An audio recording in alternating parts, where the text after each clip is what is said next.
Assalamualaikum warahmatullahi wabarakatuh. Hai semuanya, apa kabar? Semoga kalian sehat selalu ya, dan jangan lupa tentang protokol kesehatannya. Selamat datang di kelas 3. Semoga kalian tetap semangat dan jangan pernah males-malesan ya, karena udah kelas 3. Nah, sebelum memulai pembelajaran hari ini, alangkah baiknya kita berdoa sesuai dengan keyakinan masing-masing. Berdoa dimulai. Oke, nah hari ini kita mempelajari pelajaran geografi. Materi yang pertama itu adalah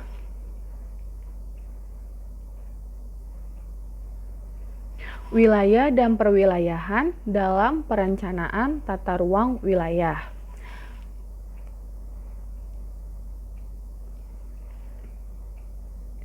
Nah, di pembelajaran ini ada tujuannya. Yang pertama, memahami konsep wilayah dan pewilayahan dalam perencanaan tata ruang wilayah nasional, provinsi, dan kabupaten atau kota.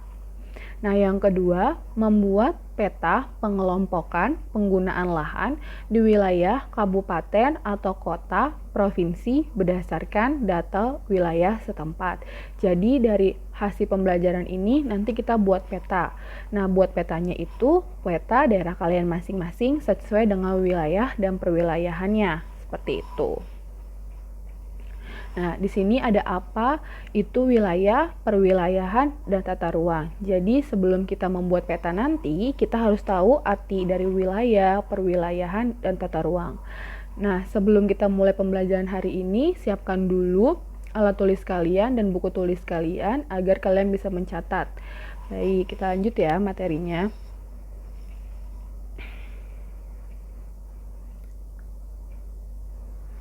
Di sini ada wilayah. Wilayah itu adalah permukaan bumi yang dapat dibedakan dalam hal-hal tertentu dari daerah di sekitarnya oleh Bintarto dan Hadi Sumarno.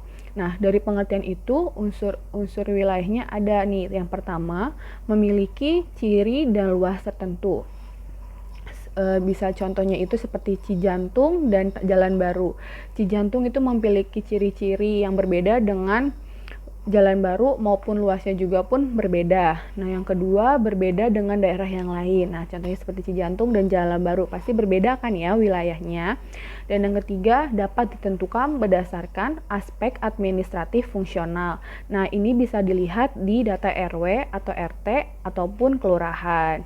Nah, wilayah ini dibagi dua pembagian. Yang pertama kota dan desa. Pasti kalian sudah tahu ya arti kota itu apa dan desa itu seperti apa.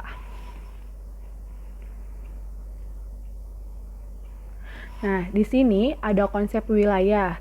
Yang pertama, ada wilayah homogen dan wilayah formal.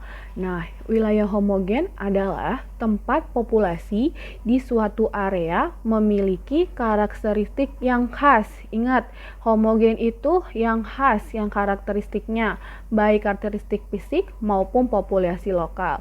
Nah, karakteristik fisik ini yaitu karakteristik yang alami. Contohnya itu seperti iklim, tanah, vegetasi, maupun populasi lokal ini seperti apa manusianya di daerah tersebut. Nah, kalau wilayah fungsional adalah wilayah yang menekankan keterkaitan antar komponen atau lokasi yang ditandai oleh beberapa aktivitas ekonominya, misalnya Jabodetabek.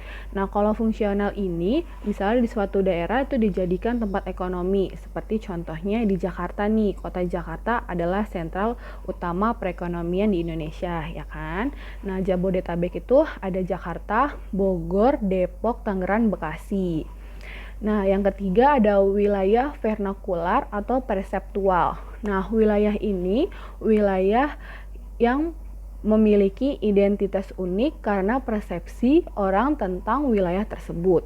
Contohnya itu Bogor kota hujan. Jadi orang itu udah tahu nih wilayah ini terkenal gara-gara apa. Seperti Bogor itu kota hujan, apel itu kota Malang. Jadi seperti itu. Jadi kalau yang di homogen ini dia mempunyai karakteristik yang khas, cara perbandingan tiga-tiganya, homogen itu yang karakteristik yang khas, kalau fungsional itu adalah sentral utamanya ekonomi, kalau yang vernakular atau perseptual itu orang udah tahu nih persepsi apa yang ada di wilayah tersebut. Seperti itu. Nah, yang kedua ada perwilayahan. Perwilayahan adalah upaya untuk membagi-bagi permukaan bumi menjadi unit-unit teritorial dalam lingkup dan tujuan tertentu. Salah satu contohnya regionalisasi. Regionalisasi itu artinya wilayah ya. Kawasan di dunia adalah kawasan ASEAN yang terdiri dari negara-negara di Asia Tenggara. Nah, contohnya itu organisasi ASEAN. Itu perwilayahan ya. Nah, di sini ada cara pengelompokan wilayah. Ada 4 caranya. Yang pertama, uniform region adalah wilayah yang dibentuk karena adanya persamaan kentampakan seperti iklim, tanah, vegetasi, dan lain-lain. Nah, ini hampir sama kayak yang tadi. Jadi ada dua ini ya, jadi ada yang alami dan ada yang populasi lokal. Seperti kalau iklim, tanah, vegetasi itu yang alami, sedangkan populasi lokal itu manusianya seperti apa di dalamnya. Kalau yang wilayah nodal adalah prinsip dasar pewilayahan nodal adalah terdapat inti wilayah dan wilayah di sekitarnya sebagai pendukung. Contohnya seperti misalnya di satu daerah nih, dia nggak terkenal, orang pun nggak tahu, tapi ada satu tempat yang menjadi pendukungnya yang membuat itu terkenal. Contohnya kayak di Cijantung. Orang taunya kan Cijantung itu daerah tempat militer kan, Kopassus. Nah, itu. Jadi ada satu tempat yang menjadikan tempat itu terkenal, diketahui oleh orang lain. Seperti itu. Nah, yang ketiga ada generic region.